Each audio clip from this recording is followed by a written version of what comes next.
In fact, addressing this crisis, the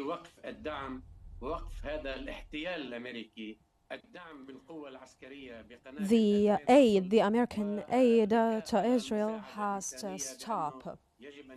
In fact, there has to be humanitarian aid provided to Lebanon. In fact, Blinken comes to Israel while the entire Gaza Strip is under siege and blockade, and he says that we're going to allow humanitarian aid access into the Gaza Strip, while in fact we have a lot of schools, a lot of living areas and civilian areas are under complete siege and blockade.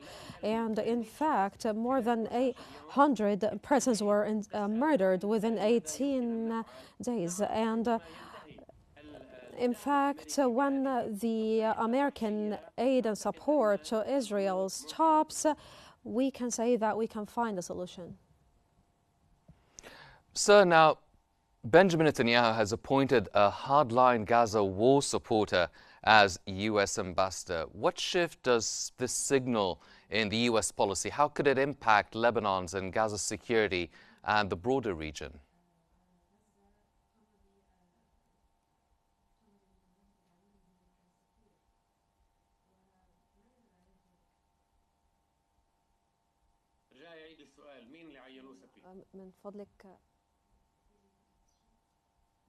Sir, now, Benjamin Netanyahu has appointed a very hardline Gaza war supporter as the U.S. ambassador.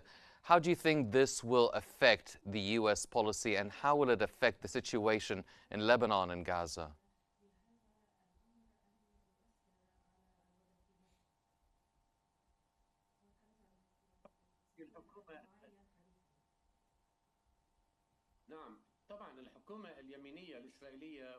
To the right-wing government of Israel, which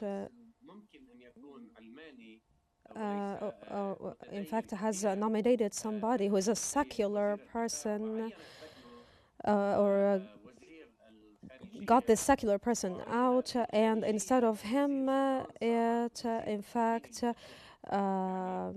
appointed Minister Adayan Saab, who is an extremist minister. In fact, we have an ambassador that is pro-war and a warmonger.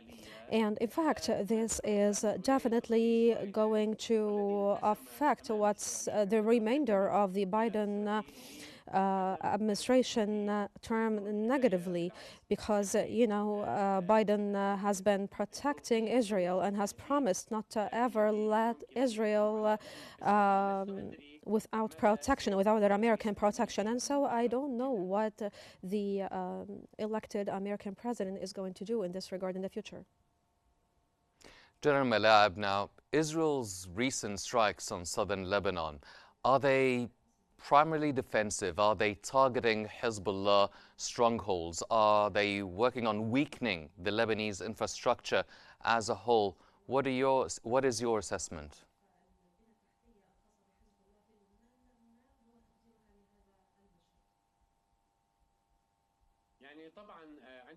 In fact, after the 7th of October, when President Biden came to Israel and stated that we are not going to keep Israel under jeopardy in the future, then Hezbollah started, or whether Hezbollah started out this conflict or not, Israel would have still enjoyed the American protection and would have still carried out offensive over Lebanon. But the principle carried out by Israel, in fact, is one that is represented by achieving or carrying out violence and double-fold or tenfold violence. But it seems that Israel has incurred a lot of losses because its army got expelled from the south of Lebanon, and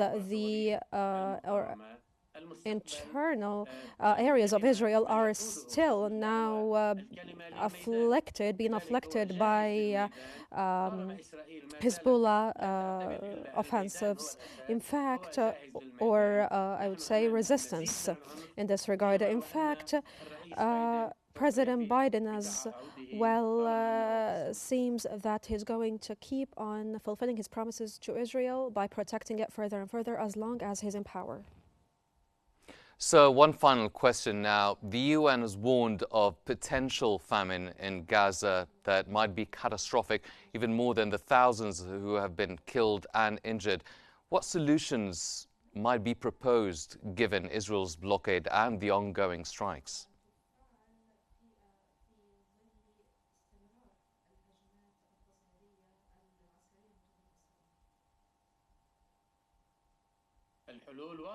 The solutions are actually quite clear.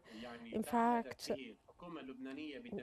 the Lebanese alleged to operationalize the resolution 1701 in its entirety.